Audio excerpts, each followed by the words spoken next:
Santo Agustinus 354–450, lahir di Kester, Numida Tunisia, Afrika Utara, tahun 354 meter, anak seorang penganut paganisme bernama Patricius, sedangkan ibunya seorang penganut Katolik yang taat bernama Monica. Pada masa dewasa penganut ajaran Manikisme, sebuah ajaran spiritualisme.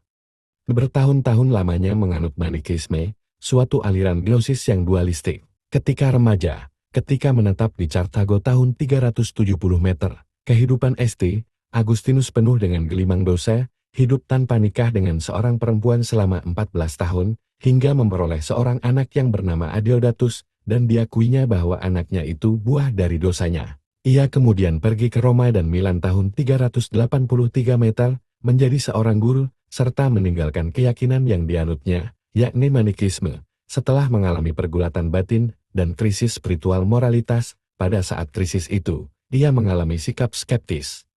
Jiwanya selalu resah dan menolak kebenaran yang datang dari ajaran agama. Dalam penerawangan batinnya mencari suatu kebenaran hakiki. Terdapat dua peristiwa historis dramatis yang disaksikan dan mempengaruhi tokoh ini dalam menuliskan pemikirannya. Pertama, kejatuhan Roma ke tangan barbar Visigoth dan Alaric tahun 410 meter. Kedua, diterimanya agama Kristiani melalui dekret politik Kaisar Theodosius. Menjadi agama resmi Imperium Romawi. 393 meter, karya The City of God, yang mengandung pemikiran St. Agustinus yang berhubungan dengan masalah negara dan kekuasaan. Ini merupakan hasil interaksi dialektis dirinya dalam melihat serta menyikapi realitas sosiopolitik yang mengitarinya. Tulisannya menempatkan St. Agustinus ke dalam barisan para filsuf negara, teolog dan guru rohani terbesar agama Kristiani yang sangat mempengaruhi pemikiran Kristiani selama 1000 tahun lebih. Pemikirannya yang bersifat khusus adalah konsepsi tentang suatu persemakmuran Kristiani, bersama-sama dengan suatu filsafat sejarah yang memandang persemakmuran itu sebagai puncak dari perkembangan jiwa manusia. Para ahli pikir baik Protestan maupun Roma Katolik dipengaruhi sangat oleh pandangan-pandangan Agustinus, yang menuduh bahwa agama Kristianilah yang menyebabkan kemunduran kekuasaan Roma, terutama berkaitan dengan dihancurkannya kota Roma oleh Alaric dalam tahun 410 meter. Kejatuhan kota Roma membawa dampak luar biasa bagi Imperium Romawi. Dengan kejatuhan Roma timbul tuduhan negatif rakyat dan sebagai penguasa imperium terhadap agama Kristiani. Hal ini disebabkan karena mereka merasa dikhianati dengan diterimanya agama Kristiani menjadi agama resmi yang sebelumnya. Mereka menyembah dewa Jupiter dan dewa paganis lainnya. Tuduhan itu dibantah oleh Agustinus melalui karyanya di Civitate Dei. Ia menganalogikan negara, imperium dan masyarakat ibarat manusia. Maka suatu imperium dapat lahir, berkembang, matang dan setelah melalui fase kematangan yang cukup panjang mengalami kehancuran. Itulah sebabnya menurut Agustinus adalah suatu yang tidak terelakkan bahwa suatu saat kelak peradaban Romawi akan mengalami kemerosotan yang pada akhirnya mengalami kehancuran. Menurut St. Agustinus, kejatuhan Roma memiliki basis teologis dalam sejarah. Berdasarkan kajian yang dilakukannya terhadap berbagai peristiwa dalam Perjanjian Baru di New Testament berpendapat bahwa cikal bakal kejatuhan itu telah ada jauh sebelum Imperium Romawi terbentuk. Yakni dengan terjadinya kejatuhan Adam manusia pertama dan nenek moyang segala bangsa dari surga. Adam yang mewariskan semua ini, akibat itu anak cucunya mengalami kejatuhan serupa seperti yang dialami Adam. Semua ini disebabkan oleh sikap egoisme, rakus serta pelanggaran terhadap perintah Tuhan yang dilakukan Adam. Maka kehidupan baik itu lenyap. Kondisi seperti ini menurut Agustinus juga terjadi di Romawi. Inilah faktor-faktor penyebab kejatuhan Roma ke tangan barbarian Visigoth dan Alaric di abad ke-5 tentang negara. Pemikiran pertama yang dengan jelas mengajukan tuntutan legitimasi etis terhadap negara adalah St. Agustinus. Ia menganalogikan negara ibarat tubuh bodi dan jiwa soul. Agustinus melihat wanita penebar dosa sebab harus dihindari. Kemudian hari mendapatkan reaksi keras khususnya di kalangan feminisme di abad-abad selanjutnya. Sebaliknya, jiwa itu bersifat kekal abadi, tidak akan pernah mati atau hancur, ia tetap hidup. Berdasarkan dengan hal itu, Agustinus membuat kategori dua bentuk negara, yaitu negara Tuhan City of God atau Yevnike, atau bahasa Yunaninya Civitate Dei, dan negara iblis atau negara duniawi City of Man atau Earthly City, bahasa Yunaninya Civitate Terrena. atau Civitate Diabole. Negara Tuhan. Negara Tuhan berdasarkan cinta kasih Tuhan yang bersifat immortal, merupakan faktor perekat yang mengintegrasikan negara menjadi suatu kesatuan political entity, yakni kepatuhan warga negara terhadap hukum-hukum negara dilaksanakan atas kesadaran kolektif. Semua dilakukan demi mencapai kebaikan bersama, dan kebaikan bersama ini sebagai perhatian utama dalam negara Tuhan. Negara Tuhan bersifat universal, tidak dibatasi oleh sekat-sekat teritorial kebangsaan, suku, bahasa maupun waktu, dapat berlangsung sepanjang masa. Oleh sebab itu, Agustinus percaya bahwa masyarakat atau negara ideal yang seharusnya dibangun oleh umat Kristiani adalah semacam negara persemakmuran Kristiani. Unsur penting dalam negara Tuhan adalah perdamaian hubungan positif dalam keharmonisan serta kerukunan.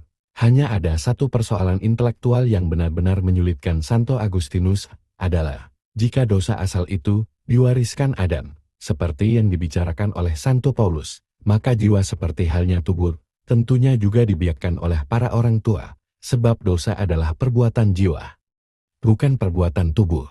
Bukunya yang berjudul Kota Tuhan ditulisnya untuk melindungi agama Kristiani terhadap serangan orang-orang kafir yang menuduh bahwa agama Kristianilah yang menyebabkan kemunduran kekuasaan Roma, terutama berkaitan dengan dihancurkannya kota Roma oleh Alaric dalam tahun 410 meter. Thomas Aquinas memandang teologi, doktrin suci, sebagai ilmu, yang ia maksudkan sebagai bidang studi di mana manusia dapat belajar lebih banyak dengan usahanya sendiri sebagai lawan dari ketergantungan total pada wahyu ilahi yang ditanamkan ke dalam pikiran kita. Bagi Thomas, data bahan mentah bidang ini terdiri dari kitab suci, tertulis dan tradisi gereja Katolik. Sumber-sumber data ini dihasilkan oleh wahyu diri Tuhan kepada individu dan kelompok orang sepanjang sejarah, iman, dan akal budi yang berbeda tetapi terkait.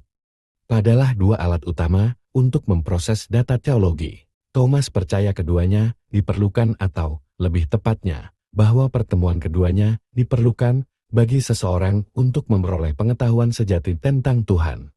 Selanjutnya Thomas Aquinas. Perjalanan hidup. Thomas Aquinas adalah seorang filsuf dan teolog terkemuka dari abad pertengahan yang lahir di Naples, dari keluarga bangsawan dengan hubungan dekat kepada para penguasa Eropa. Sejak kecil, Aquinas dididik dengan pendidikan keagamaan yang kuat, dan pada usia 16 tahun, ia bergabung dengan sekte Dominikan. Sebagai seorang intelektual yang haus akan ilmu pengetahuan, ia belajar di berbagai tempat seperti Naples, Cologne, dan Paris. Tempat ia kemudian menjadi guru teologi dan filsafat terkemuka. Selama masa studinya, Aquinas banyak terpengaruh oleh pemikiran Aristoteles yang diperkenalkan kembali ke dunia Kristen melalui karya-karya filsuf Muslim seperti Ibn Rushd Averroes. Meskipun pada awalnya gereja menolak dan bahkan melarang ajaran-ajaran Aristoteles di Universitas Paris pada tahun 1210, pandangan ini kemudian berubah. Dalam kurun waktu kurang dari 1 abad, ajaran Aristoteles yang sebelumnya dianggap anti-Kristiani menjadi dasar bagi filsafat Katolik Roma, berkat upaya cendekiawan seperti Albertus Agung dan muridnya, Thomas Aquinas. Aquinas memainkan peran penting dalam mengkristenkan ajaran Aristoteles, meskipun ada juga interpretasi Aristoteles yang dianggap anti-Kristiani, seperti yang berkembang dalam tradisi Ibn Rushd. Thomas Aquinas meninggal di usia 48 tahun, namun selama hidupnya, ia meninggalkan warisan intelektual yang sangat berpengaruh, baik dalam bidang teologi maupun filsafat. Karya-karyanya, seperti Summa Theologiae, De Regno and Kingship, dan Summa Contra Gentiles, diakui sebagai kontribusi monumental dalam pemikiran berat. Beberapa pemikir, seperti Ulrich Metz, menempatkan Aquinas sejajar dengan tokoh-tokoh besar seperti Plato, Aristoteles, dan St. Agustinus. Dan ia pun dijuluki sebagai Raja Skolastik Eropa Kristiani. Filosofis, Franz Magnus Suseno menilai kekuatan pemikiran Thomas Aquinas bukan pada orisinalitas gagasan, melainkan kemampuannya menyatukan berbagai pemikiran besar dalam satu sistem yang harmonis, untuk memahami pandangan Aquinas tentang negara dan kekuasaan.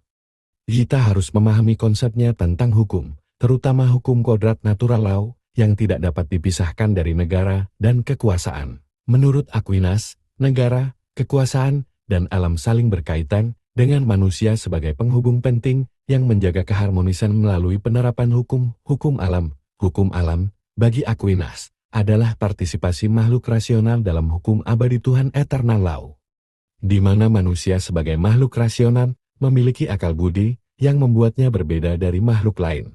Hukum alam ini mencerminkan kehendak Tuhan dan tidak mungkin bertentangan dengan hukum abadi Tuhan. Aquinas juga terpengaruh oleh pandangan Aristoteles tentang manusia sebagai makhluk politik sun political, namun ia memodifikasinya dengan elemen Kristen.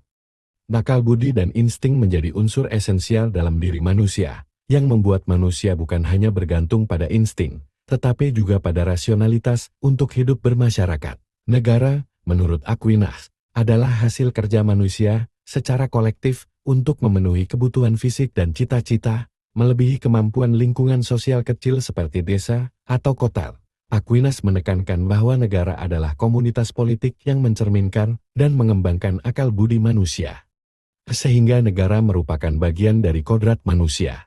Negara memiliki 3 tujuan yang saling menunjang. 1. Vivere bertahan hidup, 2. Bene vivere hidup dengan baik, dan 3. Beat vivere kebahagiaan abadi.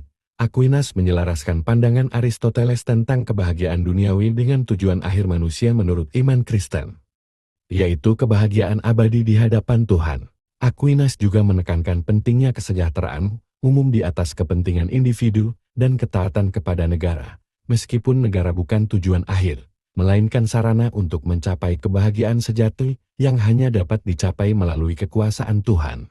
Negara menurut Aquinas, dalam De Regimine Principum, Thomas Aquinas menggambarkan negara sebagai bagian integral dari alam semesta yang memiliki karakter dan tatanan yang sama dengan alam. Negara dipandang sebagai sistem dengan tujuan hierarkis, di mana yang lebih tinggi memerintah dan mengatur yang lebih rendah, mencerminkan hubungan antara negara duniawi dengan Tuhan sebagai pencipta alam semesta.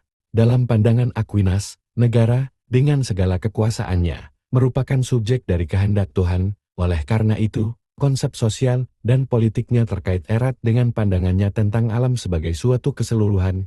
Ini adalah bagian dari karya filsafat dan teologinya yang sistematis.